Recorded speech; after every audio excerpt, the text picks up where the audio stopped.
This lesson I'm just calling area. It's on just some more things that you need to know about area when we are doing calculus.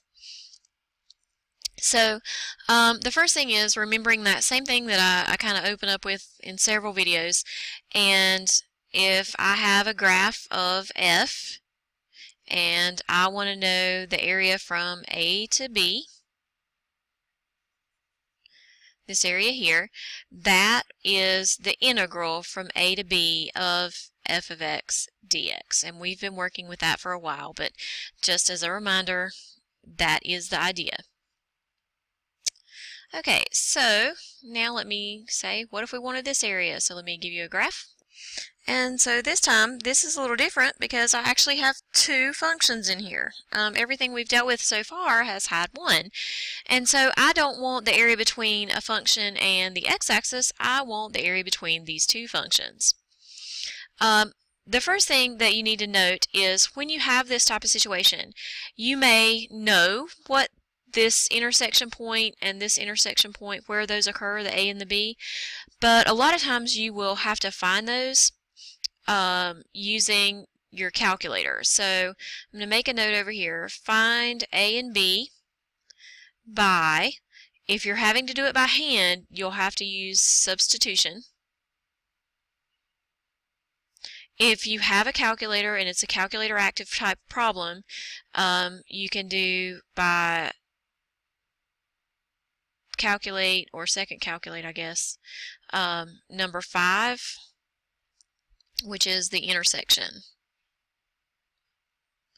But you'll have to put your f and g into y1 and y2 first to calculate that. I'm assuming that all of you know how to calculate intersections, which is why I'm not going into too much detail there. But by hand, without a calculator, you would have to do substitution. With a calculator, you can just graph it and calculate the intersections.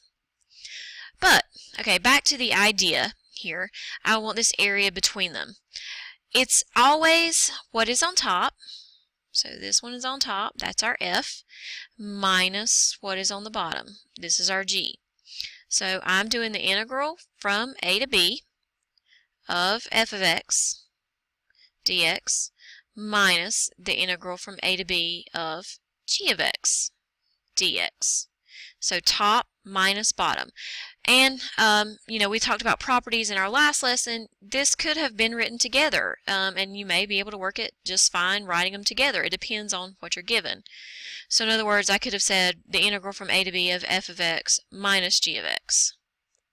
So I could write it separately or together, whatever works for what I'm trying to find. Okay, now let's change this situation, and let's say we want the area that's trapped between these graphs.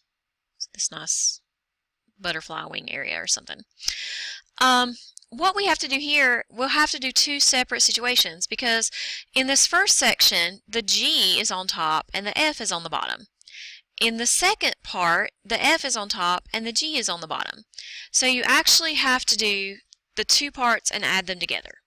So I'm going to write them as one integral for the parts this time. So the first part goes from 0 to a, and the g is on top, the f is on the bottom, so I'm going to do g of x minus f of x. And then I'm going to add that, because I'm trying to find the total area together, to what I get from a to b. And in a to b, the f is on top and the g is on the bottom, so I'm going to do f minus g. And so I'll figure out the one area and just add it to the second area. Okay, so now we're going to do some real examples of how this would be asked. So find the area between the graph of f of x equals 2x squared plus 8 and g of x equals x to the 4th. And so the first thing I'm going to do is graph those.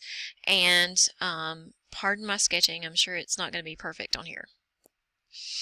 Okay, so sketching these, x to the 4th is sort of like a parabola, but it grows a lot faster. This one didn't have any changes, so it goes through 0, 0. This is our parabola. It's been moved up 8. It has a vertical stretch of 2, so we kind of make a smiley face here, and we're trying to find that inside area. Well, I'm going to show you how, again, to get these intersections by hand, this A and B that we're trying to find the area between. And so by hand you have to do substitution. So we're wanting to know where the F and the G are equal. So I'm going to substitute that G in for that F and have x to the fourth equals 2x squared plus 8. Well, how do I solve something like that? The first thing I need to do is get it equal to 0. So x to the fourth minus 2x squared minus 8 is going to equal 0. And when you look at this, because this power goes from 4 to 2 to nothing, this can be factored like a trinomial. So if you use my method, I would have a negative 8 up here and a negative 2 down here. And so I would have a negative 4 and a positive 2. And when I go into parentheses, this x to the fourth becomes x squared in the front of each. And I would have the x minus 4, or excuse me, x squared minus 4 and the x squared plus 2. And I'm going to go ahead and factor this x squared minus 4 because it is a difference of perfect squares to x minus 2 and x plus 2. This will not factor because 2 is not a perfect square and it has the addition instead of the subtraction.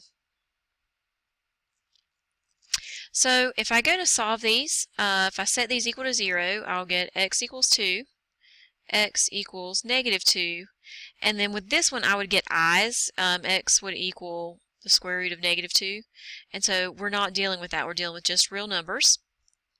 And this is telling us that the negative 2 and 2 are where these two things cross. And so that's how you do the algebra for figuring this out. Now, I'm going to do my integral. I'm doing the integral from negative 2 to 2 of the top minus the bottom. And the top is the f of x, so 2x squared plus 8, minus the bottom, which is the x to the fourth. And I'm going to let my calculator do this work this time. And so how to do this on your calculator, you're going to go to Math, number 9.